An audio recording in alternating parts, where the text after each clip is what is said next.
Loknath news, खबर वही जो सच हो। नमस्कार दोस्तों, मैं हूं डॉक्टर एलन वैष्णव। मध्य प्रदेश के दमोह जिला मुख्यालय पर स्थानीय वर्धमान कॉलोनी में इस समय हम मौजूद हैं और यहाँ पर जहाँ आवासीय परिसर है वहीं एक विद्यालय भी संचालित किया जा रहा है। अभी हाल ही में एक बड़ा हादसा हुआ था उत्तर प्रदेश में, जिसमें आग से जलकर बहुत सारे बच्चे असामयिक काल के गाल में पहुंच गए थे। लगातार सरकारें इस विषय को लेकर अब सचेत होती नजर आ रही हैं और लगातार कार्रवाई चल रही है। लेकिन एक और मामला है जो सकरी गलियों का है और सकरी गलियों के साथ साथ इन मामलों को लेकर भी आमतौर पर अब चर्चा छिड़ गई है कि हाई टेंशन लाइनों के नीचे विद्यालय संचालित किए जा रहे हैं। आवासीय परिसर जो है उनके साथ साथ में जो हाई टेंशन लाइन है उनके नीचे अब विद्यालय संचालित किए जा रहे हैं और जो विद्यालय हैं वह खतरे में बने हुए। देखिए, आप अपने टीवी स्क्रीन पर देख सकते हैं, इतने छोटे छोटे से बच्चे इस विद्यालय में यहाँ पर पढ़ते हैं। मैं चाहूँगा दिखाई जा रहा है कि ये हाई टेंशन लाइन ऊपर देखें, आप अपनी टीवी स्क्रीन पर खुद देख सकते हैं जिस प्रकार का यहाँ हाई टेंशन लाइन है और ये हाई टेंशन लाइन के नीचे इस विद्यालय को संचालित किया जा रहा है। काफ़ी बच्चे हैं। ये वंडर किड स्कूल के नाम से ये विद्यालय यहाँ पर संचालित होता है। यहाँ पर नौनिहाल बच्चे, यहाँ पर जो बच्चे हैं वह पढ़ने आते हैं और उनके जीवन का कितना खतरा यहाँ पर बना हुआ है, क्योंकि ये हाई टेंशन लाइन है और जानकार बताते हैं कि हाई टेंशन लाइन के छोटे से संपर्क में आकर भी बड़ा हादसा हो सकता है।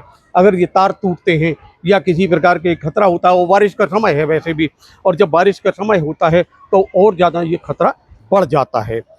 क्या मामला है और इस संबंध में विशेषज्ञ क्या कह रहे हैं, विद्युत मंडल के अधिकारी आई चुके। सर, हाई टेंशन लाइन के नीचे अनेक जगह विद्यालयों और भवनों का संचालन हो रहा है, भवन बनाए जा रहे हैं और उनमें विद्यालय संचालित हो रहे हैं। तो हाई टेंशन लाइन जो होती है उससे क्या खतरा होता है, क्या तो सुरक्षा बरतनी चाहिए? क्या देखिए, हमारे यहाँ हाई टेंशन लाइन जो है 3 कैटेगरी में है। पहली जो 11 kV की होती है, दूसरी 33 kV की, और उसके अलावा जो टावर्स पे लाइन जाती हैं वो 132 kV में उसके ऊपर की लाइनें होती हैं। हाई टेंशन लाइन के नीचे कोई भी निर्माण कार्य पूर्णतः प्रतिबंधित है और कोई भी निर्माण कार्य होना नहीं चाहिए। हाँ, ज़रूर अगर ऐसा है कि साइड में अगर हो रहा है तो उसके एक प्रॉपर क्लियरेंस गाइडलाइंस हैं, जो कि 11 kV में 1.2 की मीटर की गाइडलाइन है और 33 kV में आपकी 2 मीटर की गाइडलाइन है। डिस्टेंस जो है लाइन से दूरी उतनी होनी चाहिए, और 132 में आपकी 6 मीटर की गाइडलाइन है। 132 kV की लाइन आपसे 6 मीटर की दूरी पे हो। तो ये हम साइड मतलब कंडक्टर के नीचे की बात नहीं कर रहे हैं, साइड की बात कर रहे हैं, यानी मतलब हॉरिजॉन्टल क्लियरेंस की बात कर रहे हैं। और रही बात लाइन के नीचे निर्माण कार्य की, तो वो एकदम पूर्ण रूप से वो प्रतिबंधित रहता है और इसमें किसी प्रकार का निर्माण कार्य नहीं किया जा सकता है। रही बात स्कूल संचालन की, तो वे गलत तरीके से स्कूल संचालन हो रहा है, उसके आपके द्वारा संज्ञान में लाया गया है। उसको मैं तत्काल रूप से उसको संज्ञान में लेते हुए विधिवत कार्रवाई उस पर करूँगा। कितनी दूरी से ये मतलब खतरा रहता है? इसका मतलब है जो हाई टेंशन लाइन है और उसके ऊपर से निकलती है तो कितनी दूरी से वो खींच सकती है? जैसे कि मैंने बताया कि 1.2 मीटर 11 kV में सेफ्टी क्लियरेंस जो बताया मैंने आपको, दूसरा 33 kV में 2 मीटर का, और एसटी लाइन जो है हाई वोल्टेज की जो लाइन होती है जो टावर्स पे जाती हैं, वो 6 मीटर से अबव डिस्टेंस उसकी होनी चाहिए। वो आईईसी की गाइडलाइन है, इंडियन इलेक्ट्रिसिटी रूल के हिसाब से वो चलता है। सरपंच जी, आपके ग्राम पंचायत क्षेत्र में एक विद्यालय का मामला है जिसका वंडर किड स्कूल है और वो स्कूल जो है वो बच्चों के लिए, छोटे छोटे बच्चे उसमें अटेंड करते हैं। हाई टेंशन लाइन के बिल्कुल एकदम नीचे उसका निर्माण है और वहाँ वो संचालन हो रहा है। हाँ, आपने अभी मुझे बताया कि वर्धमान कॉलोनी वंडर स्कूल है। मैं हालांकि वहाँ गया हूँ 2-4 बार। अच्छा, हाई टेंशन लाइन अगर स्कूल के ऊपर से गई है तो वो तो बहुत खतरनाक है, क्योंकि बरसात का समय है और बच्चों को लेकर, विशेषकर बच्चों को लेकर ये गंभीर अनियमितता है। चूँकि बिल्डिंग के निर्माण के लिए पंचायत की एनओसी होती है, और ये हाई टेंशन के नीचे या इसमें कैसा, ये एमपीवी से भी थोड़ा अधिकारियों से पता करना पड़ेगा और वरिष्ठ अधिकारियों से सलाह लेके जो भी आगे कार्रवाई या जो भी है तो स्कूल जाके इस स्तर का निरीक्षण करेंगे। और कुछ ऐसा समझ में आता है और आपके द्वारा बताया गया, तो वीडियो में भी मैंने आपके देखा है कि जस्ट ऊपर से लाइन गई है, जो भी खतरनाक है। आगे की कार्रवाई जैसी भी होगी, जो भी होगी, वो वरिष्ठ अधिकारियों से सलाह करके उस पर निर्णय लूँगा, करता हूँ।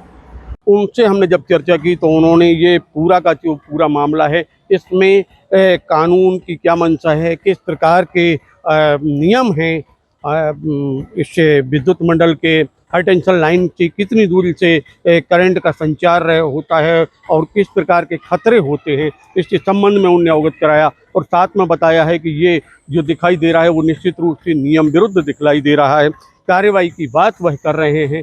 आपको हम बता दें कि देखिए, आप देख सकते हैं जिस प्रकार यहाँ पर है, काफ़ी बड़ा विद्यालय बताया जा रहा है और इस विद्यालय में बच्चे यहाँ पर पढ़ते हैं। बच्चों के जीवन पर खतरा निश्चित रूप से बना हुआ है। नियम और कायदे को बलाए ताक पर रखकर इस विद्यालय का निर्माण किया गया है और इस विद्यालय के निर्माण की अनुमति जिस भी संबंधित अधिकारी के द्वारा दी गई है, एजेंसी के द्वारा दी गई है, उसके कार्यप्रणाली पर प्रश्न चिन्ह यहाँ पर अंकित जरूर हो रहे हैं, क्योंकि जब ये बिल्डिंग बनाने की परमिशन ली गई होगी तो उन नियमों को ध्यान में रखना जरूरी होता है, लेकिन ध्यान में कितना रखा गया है, कितना नहीं रखा गया है, निश्चित रूप से अनेक प्रश्न इस समय खड़े होते हैं। अब सवाल ये उठता है कि जिला प्रशासन हो या एजुकेशन डिपार्ट हो या फिर मध्य प्रदेश विद्युत मंडल हो, किस पर कार्रवाई करता है, कितनी कार्रवाई करता है, या यूं ही किसी बड़े हादसे का करता है इंतजार। दमोह से धीरज अहरवार के साथ डॉक्टर हेलन वैष्णव की रिपोर्ट। लोकनाथ न्यूज, खबर वही जो सच हो।